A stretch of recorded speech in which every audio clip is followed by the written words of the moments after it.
Hey lovelies, the following video does include spoilers, so make sure to read the title of this video. If you haven't read those chapters, please press pause, read up, and I will be waiting for you when you get back. I apologize for the shackles, but I'm not overly fond of lowborn rats from the third either. You never know where their hands have been. In the very least, they're always dirty, and it's so hard to get stains out of satin. I read that and was like, are you kidding me, Queen Madra? She is like an ultimate bitch. Hey guys, welcome back to Lore. I hope you enjoyed the first 10 chapters of Quicksilver this week. I know that I did, but of course, at the beginning of any fantasy romance novel, there is a lot of world building, so let's get into it. I'm absolutely loving the aesthetic so far of the book. It's very like juxtapositional. Okay, big word. But starting off in that like sandscape and like so dirty, nobody can get any water. My girl Saris, I don't care what anybody says, I love a morally gray woman. I think morally gray female main characters just get absolutely on, while morally gray men are like, Zaddy, we love you. Oh, do more. But like, give my girl a break. She starts off in this novel, it's full chaos. And I also love the fact that like so many female main characters are like, I'm tiny and I've never picked up a sword in my life. And this girl's like, nah, I'm gonna scale a 50-foot wall. And she does talk about how thin she is, which don't get me started on that. To be honest, her whole thought process, I was like, I get it. It's like your opportunity out. You're gonna be able to take this gold gauntlet and melt it down and you're gonna make so much money, and you and little brother Hayden, which by the way, to begin with, I was thinking he was like 12. That man is too old to be behaving like that. Like when he literally was not waiting outside of that tavern, I was ready to throw hands, and I know she was too. Oh my god, am I just like Saris? I also loved the fact that at the beginning of the book, there was a pronunciation guide, because I know last week I was like, Saris, say less, but it is Saris. So thank you, Callie Hart, for the little pronunciation guide, even though every time I'm reading any sort of fantasy book, I literally am just like this. I'll be like, she was traveling to, and as soon as she crossed them, she loved, I just can't do it. And I hope you're the same. But yeah, Queen Madra is like the ultimate. We do not like her. I don't like her vibe. I don't like her energy. I think she is insane, but also she's 1,000 years old and she looks like that. Come on, girl. Like, what's your secret? But yeah, Hayden, her brother, is way too old to be behaving like that, and it's actually annoying me. And I'm very curious to see like when he comes back, if he's like matured, because when she was like, you're a burden, I hope he was like, something clicked, because he's not 12 years old. And you can't be getting in fights over scarves. When they were saying that like without the scarf, if they're running, like when she was running and she wanted to get a breath of fresh air and she just got sand grains in her lungs, that sounds horrible. I can't imagine a worse situation than trying to breathe in and just sand is in your lungs. Hard pass. Not a huge fan of Zilverin. I've never really read any sort of romantic fantasy that was like sandscape. So it was definitely really interesting. Like I definitely like the aesthetic of it, but like I was getting parched. I needed water while reading it. But let's talk about Carrie Swift. I've always been a sucker for a redhead. I liked him. Sue me. I liked him. I liked his energy. I liked what he brought to the function. I liked his little attitude. I liked also that he actually cared. That was fun. He wasn't just like, let me get in your pants, babe. He was like, let me get in your pants, babe, but also, how dare you bring this gauntlet into the third? How freaking dare you? There's people I care about. I got a grandma. That made me laugh. I'm sorry. He was like, I got a grandma. You can't bring a gauntlet into the third. But yeah, I really liked him. I really liked his vibe, his energy, and I really hope he comes back later on in the book, because like, I don't know, Carrie Swift. Oh, I liked him. Sue me. What were we thinking? Did we like Carrie Swift, or did we think he was like a bit of an ass? Like, did we like his vibe? Let me know what we thought about Carrie Swift, because I'm a little dazzled by Mr. Carrion. Then we move on Miss Girl obviously gets caught. Elroy warned her. She had no plan ahead of like, let's get money. She was like thinking crypto. She was like, this is going to be a quick investment and I'm going to make a lot of money in 5.1 seconds and I'm going to go right to the moon. Which like low-key love for her, but also where's the plan, mama? You can't just bring 4 pounds of gold into like the rotting district and not have a plan. Anyway, obviously she gets caught. Well, her brother gets caught because he's an idiot. An idiot sandwich. He's an idiot. Sorry.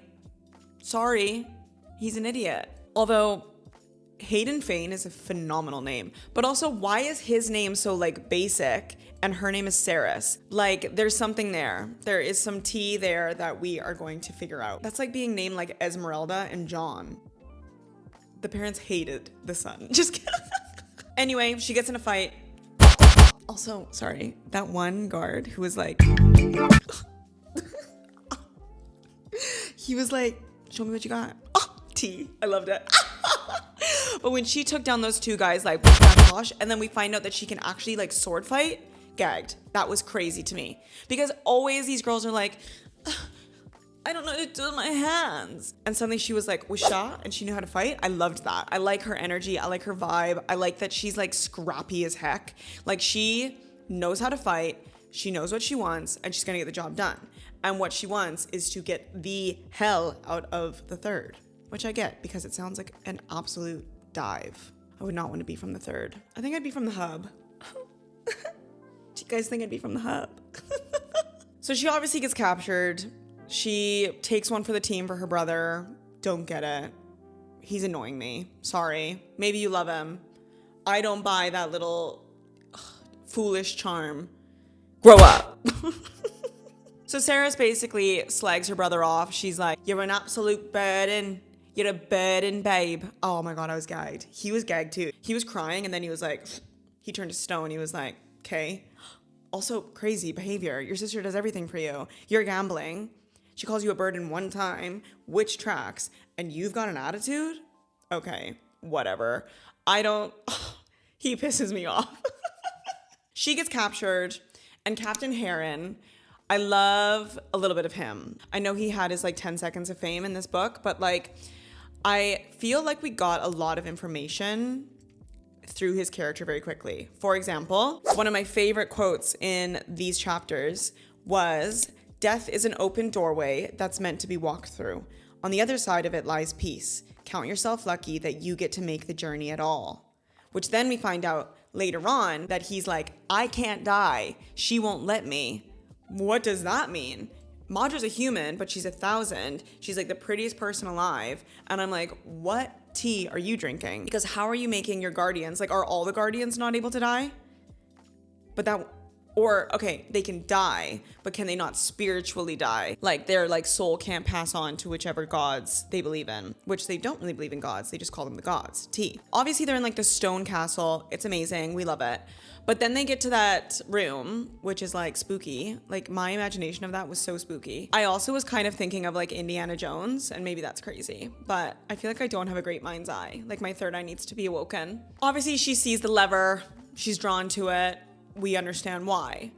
But when she meets Queen Maudra and Maudra's like, You're gonna get your dirty fingers on my satin? crazy. Oh my God. But like Loki loved that.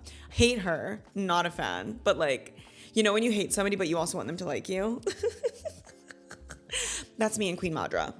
I'm like, babe, like maybe we could get brunch.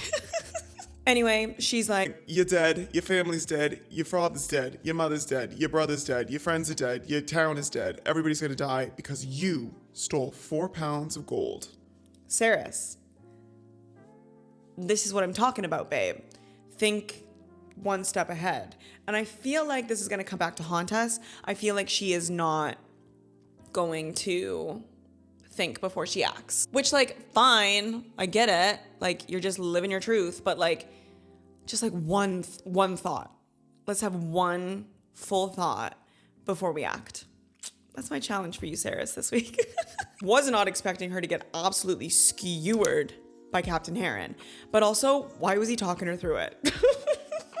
Like he was literally acting like a Peloton instructor, being like, one more scream for your queen and you're done, baby. Like, final push. Like, you're killing her. What are you talking about? My jaw was like on the floor for that because I was like, what are you doing? What do you mean you're like whispering her sweet nothings, being like, one last push? Crazy behavior. And I actually low-key liked him for like 5.2 seconds, but I don't like him anymore. But he's also dead, so R.I.P. R.I.P. Captain Heron. It was so nice meeting you, Pookie. Clearly, Cerys is some sort of fae. She has to be like some sort of like magical creature because, okay, maybe I'm the only one who thought this, but when she melted that dagger and it turned to like liquid molten silver, and when she was like talking to it and it kind of like turned around, why did I picture Flubber? You know, Robin Williams' 2000s hit Flubber. I know that it's probably more cool and like dangerous and artistic, but for me it was just like I also love that Cerys did not care at all. Like she was like, if I die, I'm taking the world with me. Love that energy. And I hope it repeats itself because I just like, I love the stakes of that. And I love that. That's what I mean. Like she's morally gray. She like does not care who dies, who lives, who dies, who tells your story. That's Cerys. Obviously they get into a big fight. We saw it, we read it, we loved it. And now comes Mr. Knight himself. When she thought she was dying and said that death had arrived, which was Kingfisher, but she was calling him death, I was gagged. When Kingfisher started rising from that Quicksilver, I was like, okay, now we're cooking with gas. There's something about a dark and brooding shadow man that just really gets the old noggin thinking, you know? That was crazy. We find out the necklace controls like the Quicksilver inside of him. He's got the most beautiful green eyes. Love him. The little silver in the eyes because he is low-key crazy. I don't think there's a cure. So he's always gonna be a little crazy without that necklace. But that's not necessarily a bad thing because like we low-key love crazy. So I'm kind of excited for like him to go full feral. She dies, she hears a pretty little voice, she wakes up. Everlane. I love her so much, it makes me physically sick. I just love, one, she feels like so pure, she feels so genuine, but she feels like maybe a little bit of a pushover because she's scared of her father, the king, who sucks. I hate him. Don't know why yet, properly, but I just know he sucks. I hate him. I don't like him. And if you like him, get out of here. I don't like him. I don't like his vibe. I don't like how he's talking to Mr. Fishy. Not a fan at all. The throne room scene when like Everlane is just like a little sweet pixie dust. I love her. And then she's like trembling in front of her father. I'm like, okay, daddy issues. Why weren't you nice to your children? That's a question for you, King Bellicon. We also meet Renfis. Renfis and Everlane must be lovers. End of story. That's my only take on that. In their 1,000 years of being alive, they've either been lovers, they want to be lovers but can't be, or they haven't been lovers and they've loved each other from afar for 1,000 years, which is my preferred option because maybe we're gonna see it come to fruition in this book. And we better, because he sounds like a big burly hot mess and she sounds like a beautiful little sunflower, and together they make me happy. Okay, what do you think? Do we like them? Do we love them? Do we think they've been together? Or do we think this is a big journey that they're gonna go on together and then they're finally gonna kiss when he's dying on the battlefield? Oh God, I hope, but I don't want him to die. But I don't know, we'll see. We'll make predictions. But Everlane's a girl's girl, Cerys finally has a friend, and then it's time to start making Quicksilver. The whole thing is a little bit chaotic to me. He is low-key evil, or just like unable to understand how to have a conversation without being like rude, but he's also like alone for 100 years, so like I low-key get it. But Cerys and him, it's like less mortal enemies and more I don't know how to have small talk with somebody I just met. Because tell me why I'm sorry, I got embarrassed. When they were in the forge and she just started making like jokes, I was like, what's the point of this? Cerys, you've known him one day. And I like couldn't tell if she was like trying to be funny, and he was just like, oh, I got secondhand embarrassment. Okay, we don't have like the stakes yet, so Cerys just doesn't know how to have a conversation with somebody or like ask. I don't know. Why are you asking about his? Why not instead Ask about the Fey realm. Ask about Quicksilver. Ask about alchemists. Ask about how old he is. Ask about where he's been at, what his life has been. And she's like, so is it what they say dick is as big as the ocean? Like, my girl, when he called her a bitch in Heat, I literally gagged. I was like, oh, that's crazy. Insanity. So I almost feel like it was less mortal enemies, we hate each other, and more, I don't know how to speak to somebody, so now we don't like each other because we don't know how to communicate. And also him putting that like molten silver in her hand was crazy. But she's an alchemist, mama. Come on, Miss Girl, I love you. Also, vampires mentioned. You know I love that.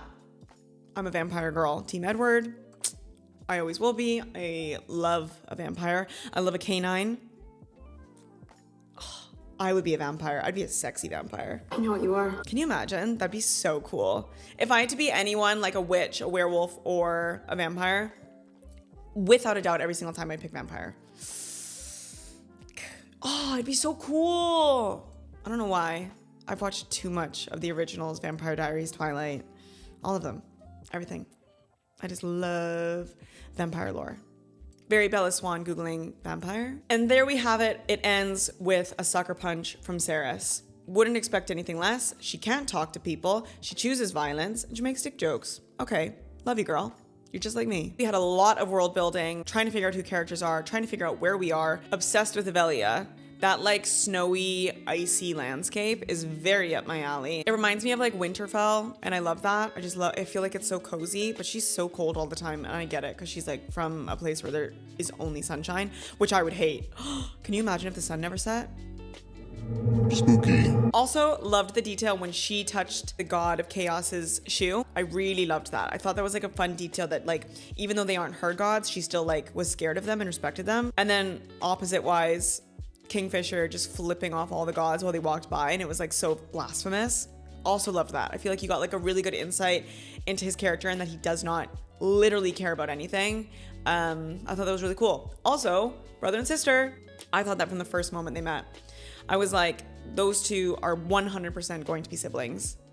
But I also love that they look nothing alike. Like he's like black hair, brooding, and she's like white, blonde hair, absolutely sunflower.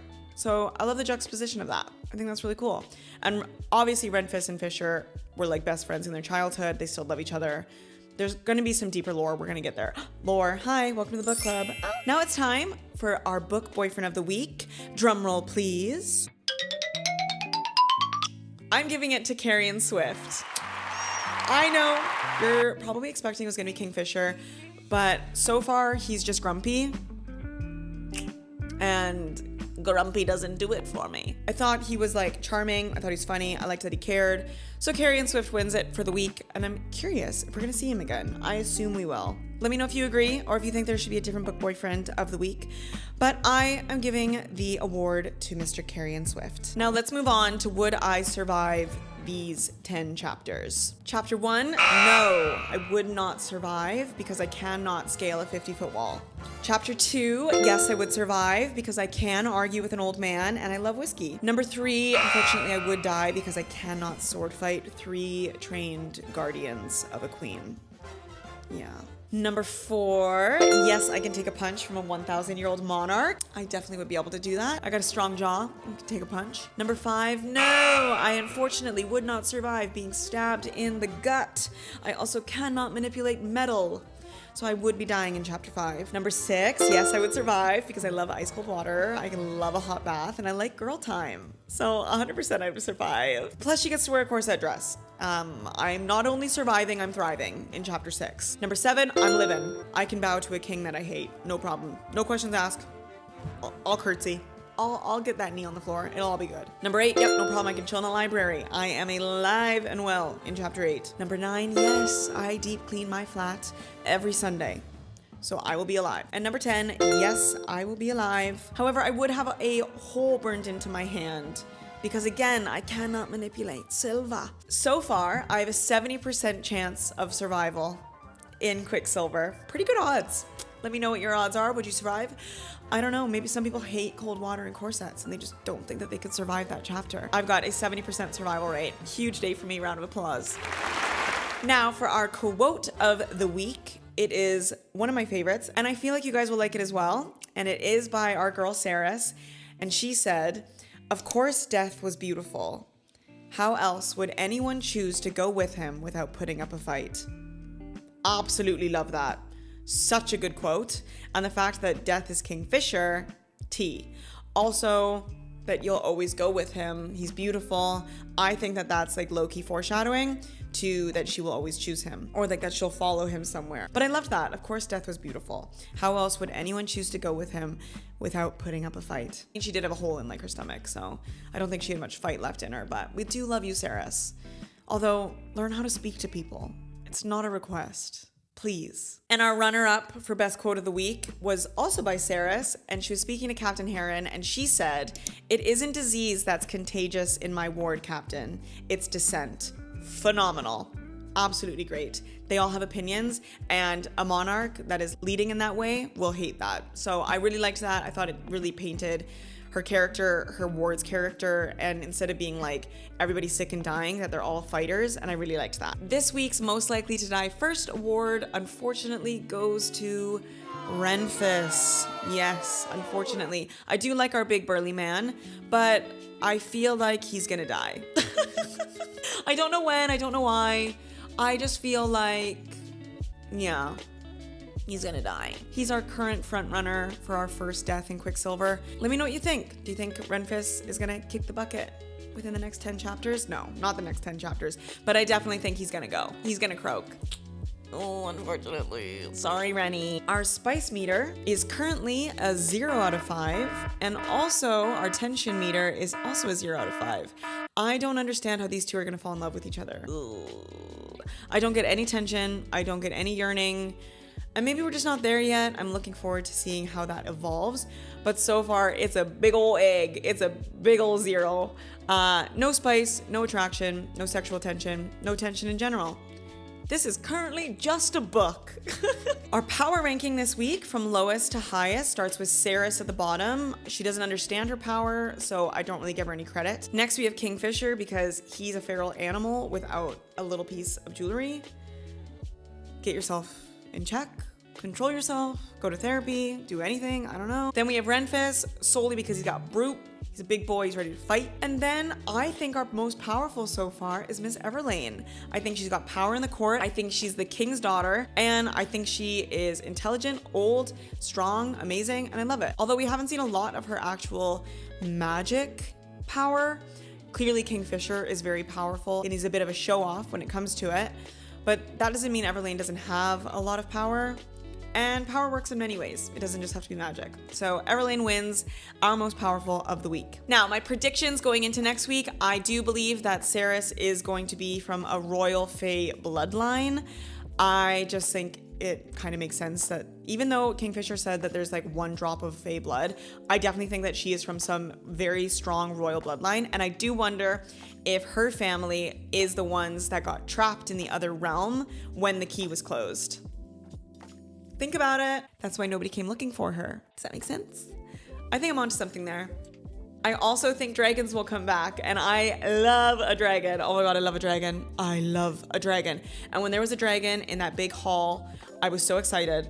And obviously she was like very drawn to it. So I feel like her people had dragons. And I think she is going to be the missing piece that brings dragons back to Ivilia. I also have a big prediction that the realms will open by the end of the book and a war will start, but we won't actually get the details of the war yet. I think that will be in the next book of the series. For next week, please read chapters 11 through 21. I'm definitely looking forward to seeing how the story evolves, if Kingfisher and Saris can finally have a normal conversation, and I'm also looking forward to having some tension build. I love a bit of tension, and I'm very much looking forward to that. Let me know in the comments how we're enjoying the book so far. Are we Team Kingfisher or Team Carrie Swift? You know where I stand on that, but maybe my head will be turned next week. Make sure to follow Lore Book Club on Instagram and TikTok. Like and subscribe here on YouTube. Hit that bell so you never miss a video, and I will see you next week for book club. Happy reading. Love you guys.